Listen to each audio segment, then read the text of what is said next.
When you're hosting an event, if you think about yourself, you'll be self-conscious. By definition, you're thinking about you and you are self-conscious. The only way to get away from the self-conscious is for you to think about the other person. Most hosts never achieve the results they hoped for.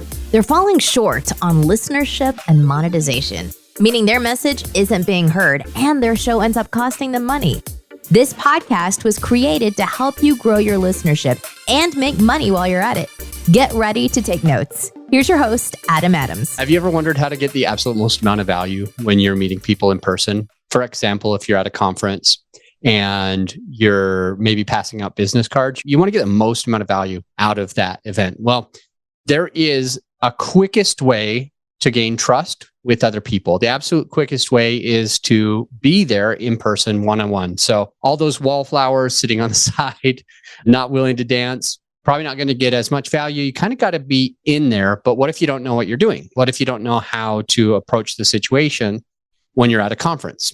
I'm Adam Adams. This is the podcast on podcasting, and I'm glad you're here. We are talking about the 3 pillars of influence. The 3 pillars of influence, if you remember on previous episode, we're really talking about how to get people to know you, like you, and trust you so that they listen to your podcast and they hire you, things like that. With that said, the 3 pillars of influence, if you want people to get to know you, that's your thought leadership platform.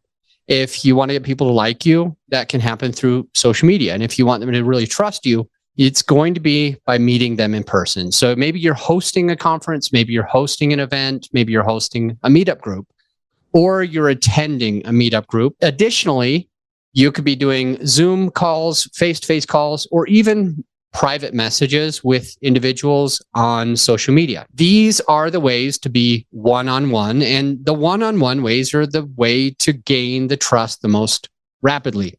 And if you're curious or confused, or if you're not sure what is the most valuable way, you've probably been taught wrong. That's the sad thing. It might not even be our fault. It's not your fault. You probably were taught wrong. You probably had somebody sharing with you some strategies that are either outdated or never worked, or you name that. So let's go into a few things here. First off, let's go with this. What I'm sharing with you is going to be varying degrees. That you might be at a varying degree. Another listener might be in a different spot than you. You might be more far along and you might be behind them. So I want to make this valuable to everybody. I want to make sure that there's something for you, regardless of how many conferences you've hosted or if you're going to your first conference ever. I want to make sure it's the most valuable. So there's going to be quite a bit of tips and tricks as we go through this that you're going to be able to pull from this audio, from this video, from this episode. The 5 examples that I have, and these are just 5 examples of meeting in person, is if you've got a storefront, for example, if your business is right there in front of everybody. Or another example of a storefront is if you're hosting a booth, if you have purchased a booth and you're a sponsor at a conference, okay? This is an example of people coming to you, and it's meeting people in person. Another example is if you go to a conference. Another example is if you host a meetup. Another example is if you're on Zoom or a phone call. And the last example is social media interactions, but one-on-one social media interactions, just not any old random social media interactions. It's only when you're connecting with somebody. Those are a few examples. Want to make sure we get those out of the way. And when we talk about like some of the things that kind of tick people off, the things that are going to shut that other person down the quickest, it's when you have an agenda. There's 3 ideas here. Here's just 3 ideas of making sure that you can shut people out. You've got an agenda. You have to, say your spiel, and you've got to give it verbatim, and you're not there listening. Okay. If you come to a conference and you've got an agenda, people are going to feel that, and it's not going to feel very good to them. The second thing is if you're just the card collector and then the cards collect dust, you're not going to get a lot of value out of meeting in person if the only thing you're doing is, hey, here's my card, you got one? Hey, here's my card, you got one? And then just collecting hundreds of business cards, especially if you don't ever do anything with them.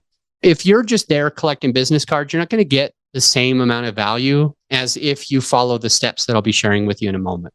Don't just go there to collect business cards. Finally, don't become that person that ends up spamming everybody. So you basically put them on your email list. They didn't even ask to be on your email list. They don't want to be on your email list. They don't even probably know you. They might not even remember that you had their business card.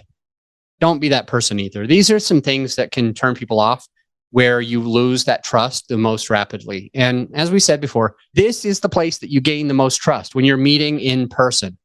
If you're on your podcast and somebody gets on a Zoom call with you, a discovery call or whatever, and that is them meeting you in person. If they come onto a sales call or discovery call or a strategy call, okay?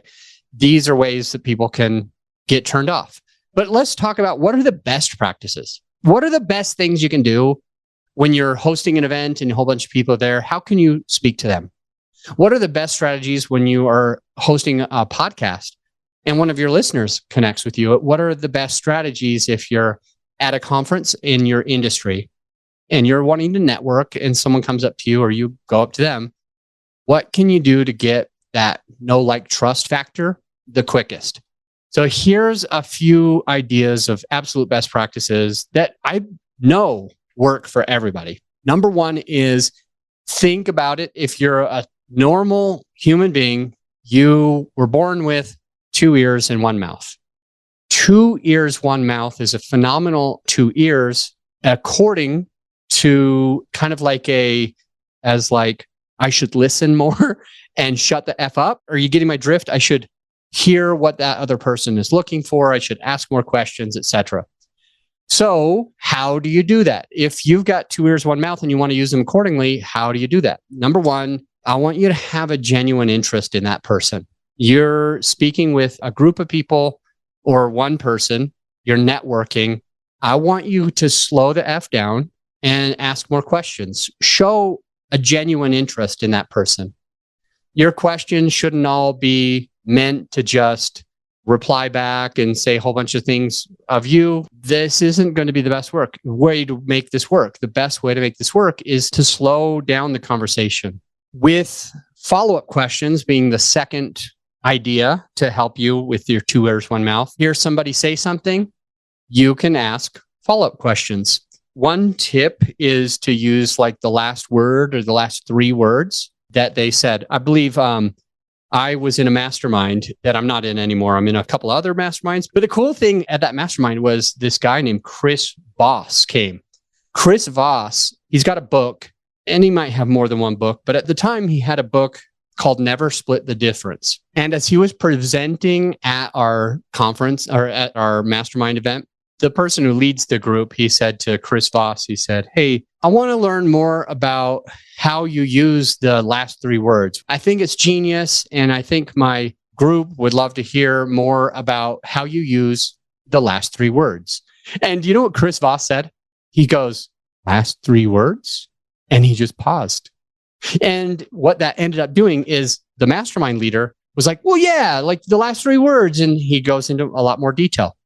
And Chris did it again to him. What happens is when you use the last word or the last couple of words that somebody says and echo it back to that person, it's a way of follow-up question. It's a way to help them to go a little bit deeper. Just an idea, something you can use. I don't want you to use the last 3 words every single time. That's not even the goal here. That's not what I'm trying to say. I'm letting you know that if you have a genuine interest, you can have 2 ears, 1 mouth. If you ask follow-up questions, you can get to that 2 ears, 1 mouth. And if you use the last 3 words to echo it back to that person, it allows them to keep talking so that you can keep listening. There's been many times that I've been at a conference where people are like, "Man, you're really cool. I really like talking to you." And I thought that was interesting because they did most of the talking. Let that sink into you as well. They would say, "You're pretty cool. You're a great guy. You're a great listener. Oh, I love talking to you. You're very interesting," they would say. But I didn't really get much out. I spent the time letting them talk. And the point of it is that as you let that person talk, they can feel drawn to you, connected to you, and they can get that trust, especially if you use the next one is matching and mirroring. I want to be cautious on how you're hearing this. Okay. I want to be cautious because this stuff is taught also in sales courses. And I think that people look at it as manipulation. This is not the point. Matching and mirroring does serve you. I was at another mastermind I was speaking at, like Chris Voss was speaking at that mastermind. I was speaking at a different mastermind last week. And I flew out to go to my buddy's mastermind. He's organizing just a few men in his group that are all into apartment investing. And he wanted me to talk about how I've optimized my natural body's hormones because he felt like that could really help them. So I fly out and I'm chatting with him and chatting with these guys. And I noticed with matching and mirroring that it was able to support me. I considered it. I thought about it. I would look at one person and they would have a certain body language.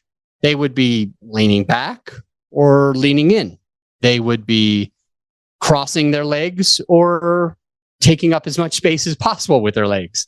They would have their phone in their hand, or they would have a notepad in their hand. And what I'm saying is when you match somebody, and when I say match, I'm talking about their energy, their voice, their enthusiasm. When you match that person's energy, you are able to gain that trust a little bit quicker. And when you mirror their body language, you're able to gain that trust.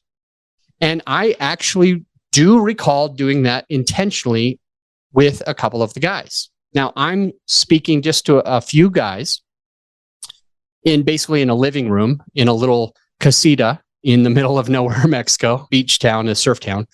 And one of the guys was specifically much older than me. He was older than all of us. I believe in his 70s, in his early 70s. Then, somebody else, I'm in my 40s. This guy's in his 50s. This other guy's in his 40s, like me. And the last is in his 20s, 28. The older gentleman he kind of had the body language that none of this works for me. Like that works for you guys, but now I'm old and I've had knee surgeries and I've had shoulder surgeries. And like my body's not working with this. I can't do the same things as you. He was one of the two people that I mirrored. The other one was somebody who was doing complete keto diet. And if you don't know what that is, you basically just eat meat and cream. If it has a lot of fat or a lot of protein, that's keto, right? Tons and tons and tons of fat, lots of protein, and a teeny bit of carbs. But most of the carbs are just from your heavy cream or your butter or something, because there's a little bit of milk sugars. Point being, there's this older guy who is kind of had his arms folded and he was kind of like leaning back and he was kind of like not sounding interested. So with his voice and with his body language, I matched him and I mirrored him. So instead of having this personality, this is my normal personality, instead of just coming across like I do with anyone, I took a step back because he was taking a step back. I folded my arms. I looked down because he was looking down. I spoke a little bit under my breath because he was kind of speaking under his breath and he was kind of unsure. He's kind of lifting his elbows or shoulders up. And so I did that.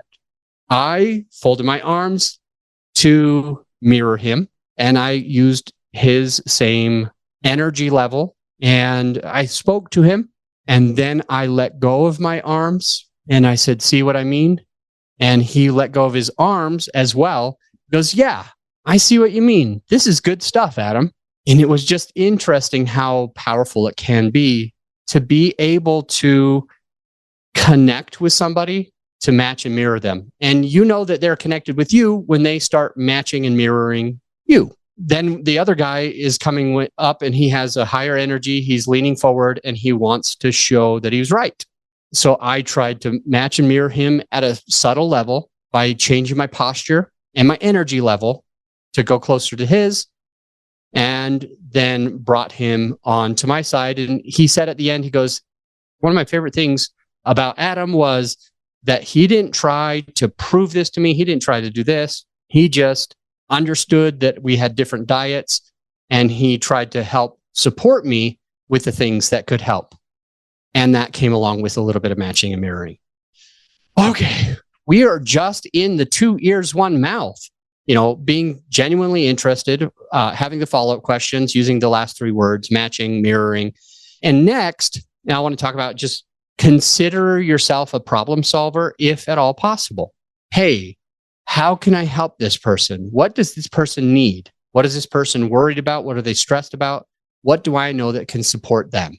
Not in a way of, I need to sell my shit. Not in that way. Just in a way of, what do I know? Have I experienced? Who do I know that I could help this person get over whatever the problem or thing is that they've got going on? The next one is similar because it's one of the ways you could solve a problem is by connecting that person with somebody else. So you can be the connector. I used to have lots of people when I was doing the real estate thing, because I went to real estate events all the time. And as doing that, I would have many, many people say, Adam is the best connector. He always knows who to connect people with. Why do you think I knew that? It's because I was listening. I'm listening to this person and listening to what they need. I'm listening to the other person. I'm paying attention. And every now and again comes a time that you say, you know what? I need to put you in touch with this other person. You're saying you're trying to do this. That's exactly what he does. You're saying that you're trying to learn this. Well, she teaches that. She's an expert on that. Let's go find her and I'll connect them. Okay. What else in best practices? Here's the big one. You remember when we said, those 3 ideas, and one of them was the person who has an agenda. If you are approaching everything with an agenda, it's not going to come across very well. Well, here comes into a piece. If you have a rehearsed or memorized pitch, and this is a big point of the whole thing, if you're going to these conferences or if you're doing a discovery call or a sales call from your podcast, if you approach that situation with, all right, I've memorized this pitch, I've rehearsed this pitch multiple times, I need to say it exactly this way, this is what my coach said I should say, this is what my friend said was the most powerful, this is the best memorized pitch ever. If you go into things just trying to spill the beans and give your rehearsed or memorized pitch, it isn't going to be as valuable that way as if you let things organically and genuinely happen. So people are going to get turned off if you just have to give them your pitch. Pay more attention to them. And remember this, I've talked about this on my podcast. I've talked about this on my social media just to support people. The best radio station for everybody, the radio station that everybody loves, the FM radio station that people listen to, is the What's In It for me, WII-FM. WII-FM radio is the station everybody wants to check out. What I mean is, if your rehearsed and memorized pitch is going out to people, it's not always coming across as the authentic way that's going to be able to support that person. And so after you use your 2 ears, 1 mouth and ask the questions and get to know them, follow-up questions, use the last 3 words, match and mirror, solve their problems, connect with somebody, you want to approach that with things that they do instead of, I help people get out of the debt. You might just say, oh, so you're in a little bit of debt. How did you get into the debt? Oh, interesting. Well, tell me more about that. Really? Is this something that you enjoyed, or are you trying to get out of it? And maybe they say, I'm trying to get out of it. And you could then say, I do know a couple of tips because I've helped others get out of a situation like this. I'd be happy to go over a few of those tips with you so that you can manage your debt a little bit easier. Remember how I said that was about them, not about me, not about my services. It was about that person. And just using how I helped somebody else get out of debt, that's not my real job, but it might be yours, is something that I used as an example to illustrate that I'm there for them, I can help them. And, it is all about that person because they care and they want to listen to what's in it for me. They want to know what is in it for their own self. So there's a few best practice ideas. And then I want to talk about a time that I was able to make my first money or raise my first amount of money. So what I mean is I was closing on a apartment community. And one way that we do this is we raise equity or we raise limited money from limited partners. And we didn't even have to raise that much. I think our whole raise, because I've raised several million now, but at that time on our first deal, we had to raise about just over 300,000. I don't remember the exact amount. It wasn't working. I was doing these calls the way everybody else. Hey, John, this is Adam. We look for this kind of deals in this kind of market. And we do this and this and this and this.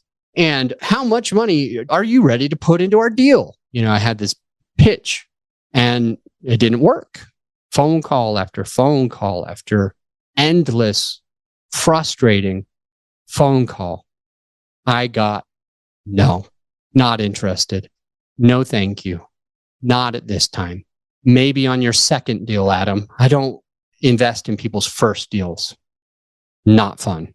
And then I went and thought, okay, well, how can I use 2 ears, 1 mouth on a phone call or a Zoom call when I'm trying to raise this equity? And I changed my pitch from telling things and pitching things to just asking, just getting to know somebody. Hey, Sarah, you and I met at such and such event. And the reason I'm following up with you right now is I wanted to just follow up, see what you're up to. This was a few months ago. Are you still working in multifamily? And Sarah might say, you know what, Adam, that's a good question. I just quit. It's been so frustrating. And it's been so frustrating. Last 3 words. It's been so frustrating. Yeah, no brokers giving me the deals. The real estate brokers, they don't seem to think that I can close or something. They don't trust me. They're only giving me crap deals that don't even work. Yeah, I mean, they don't pencil on paper. The underwriting isn't working. And they'll go on and on and on. And I'll be like, you're sure you're just out of this? Even if you started doing deals, you're completely done. I just don't see any other way. I mean, I want to do it. I know that being invested in multifamily is the right way to go, but Sarah might say, but I just don't know how to get anyone to take me seriously. Then I say, well, Sarah, let me ask you something. I just have an idea that might work for you. And so me and my partners, we've got a deal that's under contract. The raise isn't very big. It's only a little over 300,000. So we really don't need a ton, but for you, if you just came in with the minimum amount, our minimum is 25,000. If you just came in with the minimum, Sarah, maybe that would allow you to just call the broker and say, quote, me and my partners just closed on a deal in such and such a market and we're looking for more. Oh, Adam, that would be amazing. Would you mind if I could invest at the minimum for the deal? And I'll be like, no, we've got room for it. Just let me know if you've got the money available and I will save $25,000 just for you. Oh my gosh, Adam, that would be so cool. That would be so nice to be able to have some credibility with these brokers going forward. When does your deal close? Well, it closes in 3 weeks. But if you are serious about partnering with us on it, I probably would rather you try to be getting the money in by next week so we don't have to wait for it. You know what I mean? Oh, I know what you mean. I'll hurry. I'll make some calls tomorrow. I've got a free day and I'll make all the calls, Sarah says. And I get off the phone. And I'm like, what just happened? One way I was pitching my services and everybody said, no, I'm not interested. Not on your first deal, Adam. And then I change my strategy to asking questions, using follow-up questions, having genuine interest, and solving Sarah's problem. As I solved Sarah's problem, as I gave her a solution to her problem, Sarah was grateful to be able to invest in our deal. And I got all of the money in 2 days of calling people. versus wasted beating my head against the wall before that. So I'm hoping you're seeing how could this work for you in your business? All right. Now, not all of this is not all of this is on the phone, and not all of this is meeting people at other people's conferences. So I want to give you some strategies that pretty short. I want to give you some strategies just randomly in case you're going to host your own event or you host your own meetup group. What could those strategies be? I'm going to give you 3 strategies. Strategy number 1 is if you're shy, because I'm actually quite shy. I've always been that way. If you're shy, strategy number 1 should help you to be able to host your own events. Strategy number 2 is about doing reconnaissance before launching a meetup. And I'll talk to you about that in a second. And strategy number 3 is really drawing your line in the sand to be able to pitch the difference between your group and the other group. So strategy number 1, the shy. I grew up, and sometimes it hurts my feelings to say this, but it is true. So I'm going to share it with you. When I was in kindergarten, I was a little bit different from some of the other kids. I was a little bit different really because I cared about things that other people didn't really care about.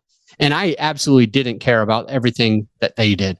I didn't always get everybody's jokes. I didn't always know why they were saying those jokes. And the real thing is I was born with a little amount of autism. So I'm on the autism or Asperger's spectrum, meaning some things I'm really, really good at. Like I started composing music when I was young.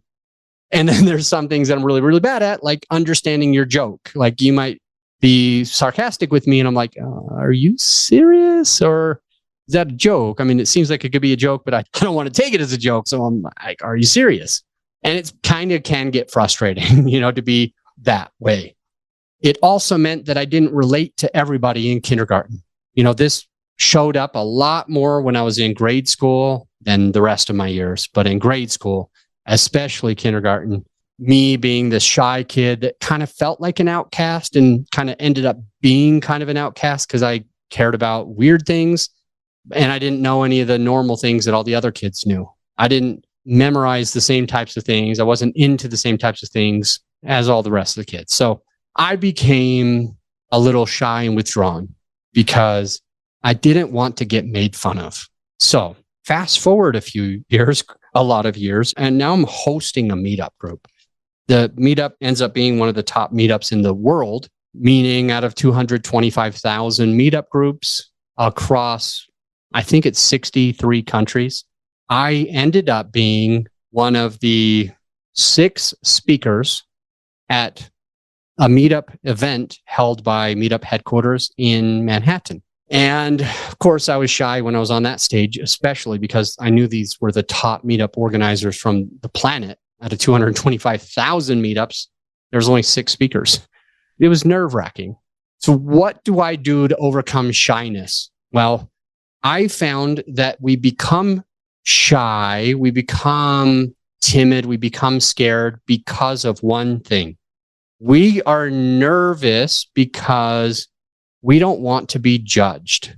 I never wanted to be judged when I was in kindergarten, and I continuously was judged. Every time I tried to put myself out there, it didn't go the place that I wanted. So I learned that I needed to just be kind of quiet.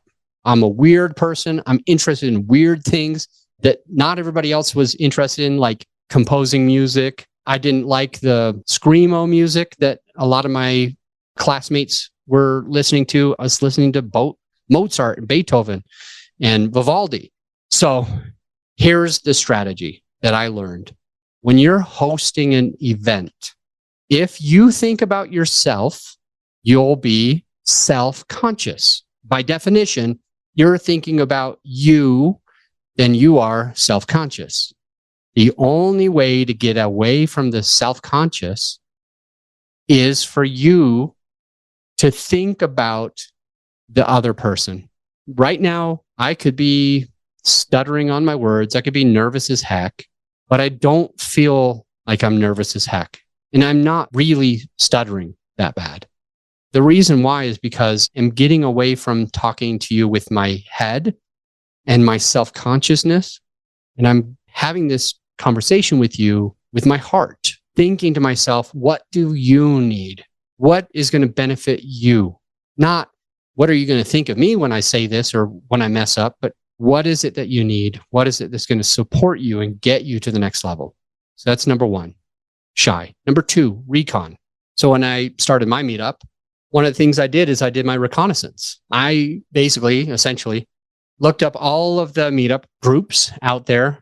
You might feel like you don't have time for this, but if you want to do a business really well, if you want to do a podcast really well, if you want to do a meetup group really well, you are going to do a little bit of recon where you figure out how often do these people meet? Where do they meet? What time of the day do they meet? Do they meet? What place do they meet down south? Do they meet in the central part of the city, the north or east or west? And as you start to figure out this, you will get some patterns. And it's a little easy on me to learn patterns because I'm on the autism spectrum, right? With patterns, I get them freaking fast. I was doing early math. I was doing early on when I was young and I didn't learn these higher up maths. I was already able to do them because I just said, hey, what does X mean? What does Y mean? What does it mean that over on the equal sign? Oh, so this I just need. Okay, perfect. I get it. And now I can spit out the answers without even doing any work because my brain does that because I love patterns. You may have to write them down, but you need to do them regardless if it comes naturally to you or if you got to do a little bit of work. Reading doesn't come natural for me. I have to do a little extra work in order to read and comprehend what I'm reading. I get lost. There's too many words. I'm dyslexic. It's all this random stuff, right? And it's scary, but I can do it and I can do it slowly. And that might be you for figuring out, all right, what's the frequency? What's the locations? What's the timing? How much do they cost? And as you do that recon, you want to find a way to do some of the things that you see work, and you want to avoid some of the things that you know don't work and be your own person. So you'll start your group your own way. And now I'm going to talk about drawing a line in the sand. Number 3. So I taught you about recon. I've taught you about a way to get over shyness and the recon. Now let's just talk about the line in the sand. I've said this on my podcast many times. So if you're listening, you might have heard this before. A line in the sand is the thing that shows the differentiation between us and them. To give you an example, my company is called Grow Your Show. Grow Your Show is a podcast agency that helps people to get in front of their audience.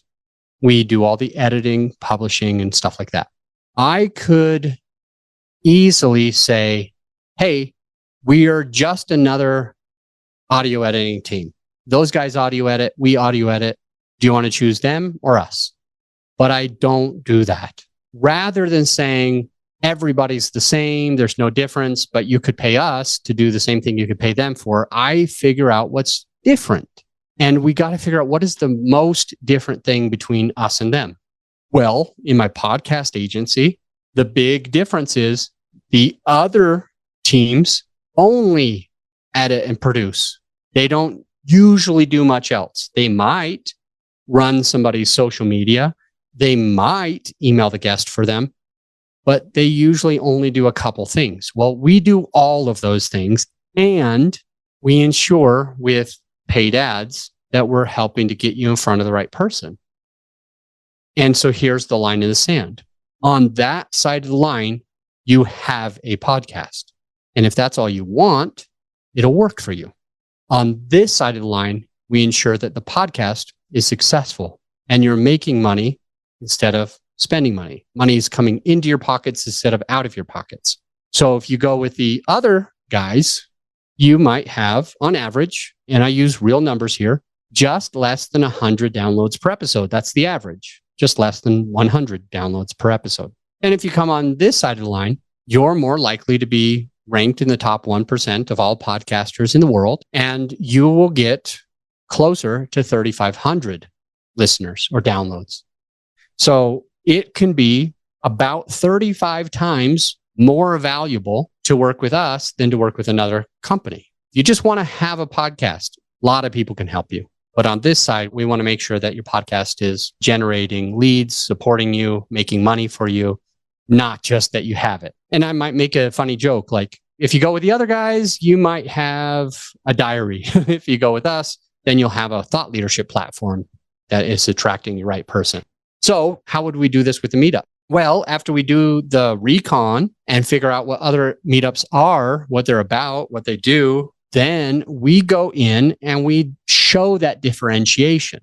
So anything that we do differently, we exploit it, we lift it up, we amplify it, we show it, we use it as brainwashing, if you will. We basically make sure that our attendees understands the difference between us and them. I'm going to give you actually 3 examples for our meetup group, 3 examples that I did. One example was that we were free. We didn't charge any money to come to our event. Most of the other meetups were charging anywhere from $5, $20 was the average, and even much, much higher than that. So I would say to the room, welcome. If you're new, glad you're here. For those of you who have been here, raise your hand. And I basically get a lot of people to raise their hand because most of my people showed up every single week. But number one, I would say, if you've been here before, raise your hand. And now all the new people will see how most of the people keep showing back up.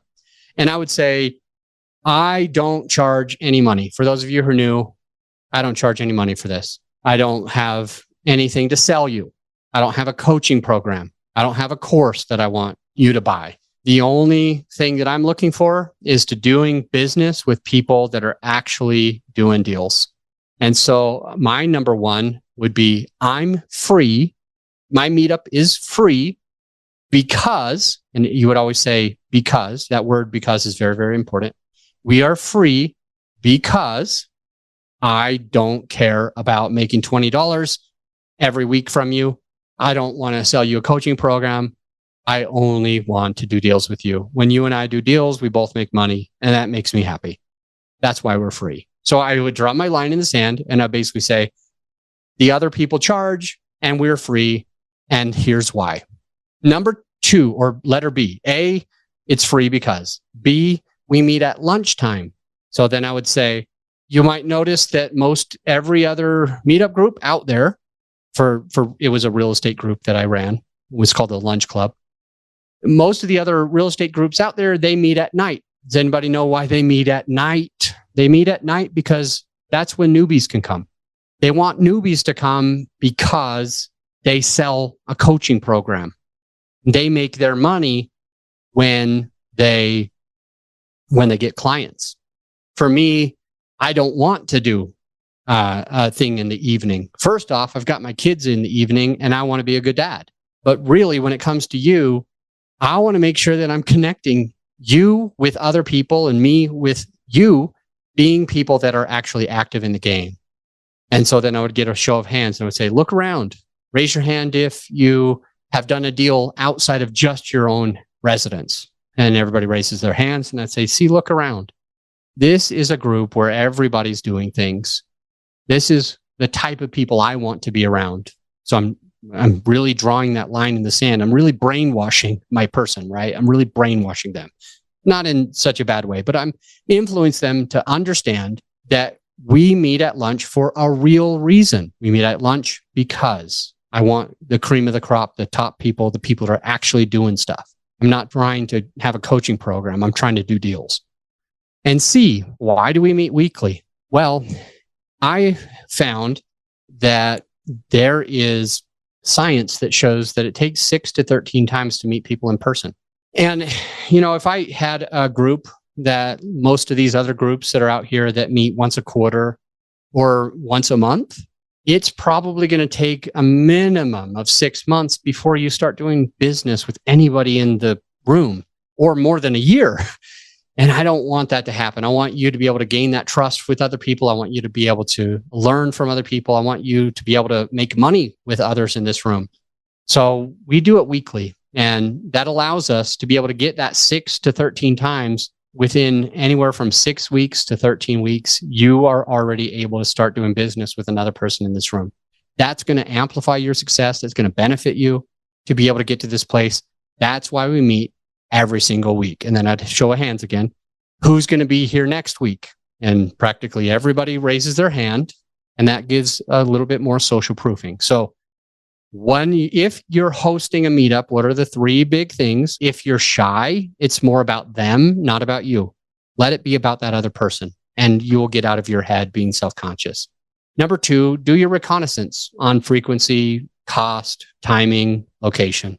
Number 3, draw your line in the sand. Draw your line in the sand like I did with my podcast agency that says you can either have a podcast or you can have a successful podcast. Again, going back into A, B, and C, we are free because of this, or we cost money because of this, or we cost more than everybody else because of this. Whatever you do that's different, draw your line in the sand and say, that's them, that's us. You could even say, hey, I charge a lot more because I want you to be serious. It doesn't have to be free. It just has to be different. And there has to be a because. We meet at lunch because we want people that are serious. We don't want the newbies. We meet every single week because science shows us that it's going to take us 6 to 13 times to start doing business with other people. And I don't want to hold you back. You can go to those other groups if you want. But when you come to this group, you're going to be able to gain those relationships much quicker. So we are talking about the 3 pillars of influence: know, like, and trust. The know is the thought leadership. The like is the social media. And the trust is meeting in person. On this video, on this audio, we are talking about, we've been meeting in person. We've been talking about meeting people face to face. We talked about going to conferences, having a storefront, doing a Zoom, doing individual one-on-one social media interactions. We talked about the 3 bad ideas about like having an agenda or being a card collector, for example. We talked about a few other things, and we talked about hosting a meetup. I want to end this episode with 2 quick ideas that you might be thinking about, you might be wanting to know or understand. So to complete this episode, to support you, number 1, how do you get out of a conversation you don't want to be in? You might even ask for somebody's card and say, hey, let me grab your card. That way, if I need to, I can connect with you after the event. They give you a card, and then you say, great, Pamela, I got your card. Is this your right phone number? Is this your email on here? Perfect. Tell you what, Pamela, one of my goals is to connect with the right person who's doing this in passive investing. I'm going to go and kind of find that, and I'll hold on to your card in case we need to connect. So that would be a fairly polite way to get out of a conversation. You could easily say, I'm going to go grab some drink. I'm going to go grab some food. Maybe I'll see you around. Those are ways. You might say, Pamela, you and I have been talking for a little bit, and I don't know if we're going to be doing business together, but let me ask you, I'm looking for somebody who, and then fill in the blank. I'm looking for somebody who is like this. Have you met anyone at the conference that would be that right person for me? Pamela might say, ooh, no, I haven't met them before. Then you might say, hey, you know what? Let me excuse myself. I'm going to in search of that right person. If you find them, let me know, hit me up. And maybe we'll be able to connect back a little bit later today. So you might say something like that. Okay. That might be a polite way to get out of a conversation, because you've got those people that have the agenda. You've got those people that are just card collectors. You've got those people that you can tell are going to spam you. So how do you get out of that? There was a few ideas.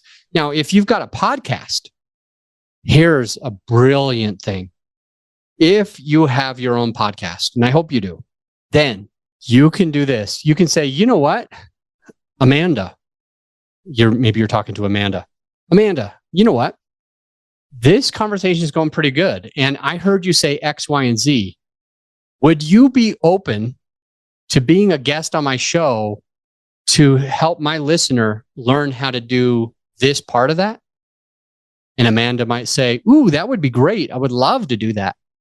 And for me, when I take those cards, I'll write on the back of the card, podcast. And I'm saying, I'm going to invite you to the podcast. And tell you what, since I already know that you and I are going to be connecting next week about the podcast, and you're going to be a guest on my show, I'm not concerned that I'm going to be able to gain that relationship with you. I think you and I are going to be talking after this. So with that said, I'm going to keep networking. I'm going to hold on to this. And as soon as I get home, I'm going to invite you to my show.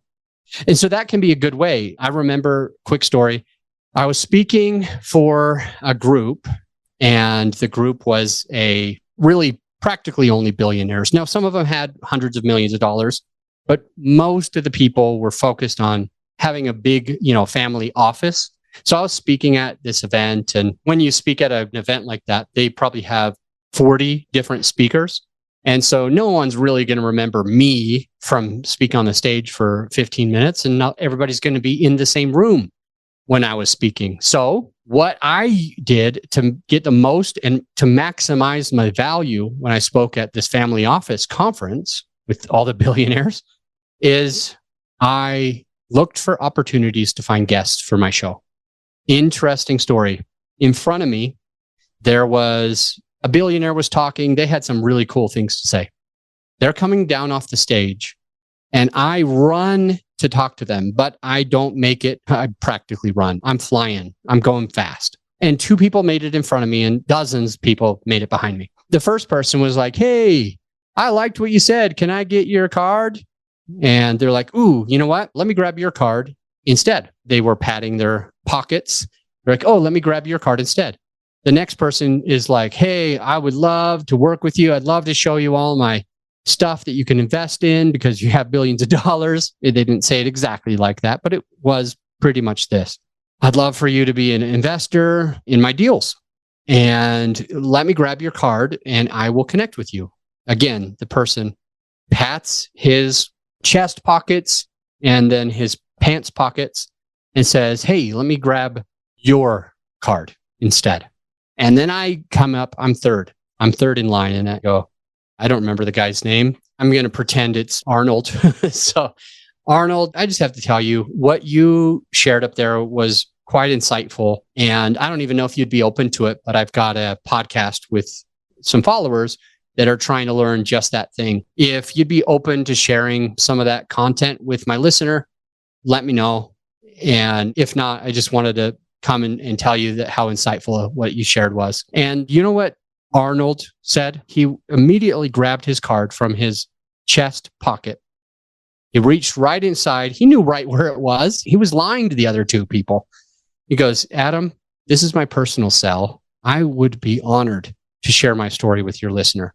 So, point is, if you've got a podcast and you're going to one of these events, you can use your podcast. You can use your following, your listener, your avatar as a support to doing two things. One, talking to the people that you feel might be untouchable because they're a billionaire or they're famous or whatever. And you can also find a way to move more quickly at times by networking with even more people, because you'll be able to have a reason to talk to those people after, meaning that you don't have to spend hours with them all in one time. So these things can benefit you. Hoping that you got a little bit out of that. And I will see you on the next episode, which we're going to be talking about social media, some of the algorithms that you need to get social media, some of the ways if you're scared right now, if you're nervous to even post on social media, if you got some limiting beliefs about that, we're going to conquer that on the next episode. So I will see you there. Don't go away. It's queued up right now. By the way, one way to ensure that you don't miss out on great content that we're producing on a regular basis is to make sure you're subscribed to the show. You need to be subscribed or following the Apple Podcast or wherever you listen to it in order not to miss all of that. And before I let you go, I need to mention, because a lot of people are asking, do you help? Can you help me with this? And the answer is yes. My company actually does it. It's called Grow Your Show. And you can find that at growyourshow.com. Our clients, they call us the easy button for podcaster because they simply have to record their episode. And they know that every single thing else is done for them. We sweat the hard stuff so you can be the star of your show. And if you would like help to make sure that we're editing and publishing and promoting and doing your social media, it's all in one place. And I think it's pretty affordable. You'll have to take a look for yourself. Just go to growyourshow.com and check us out. And by the way, I'll see you on the next episode.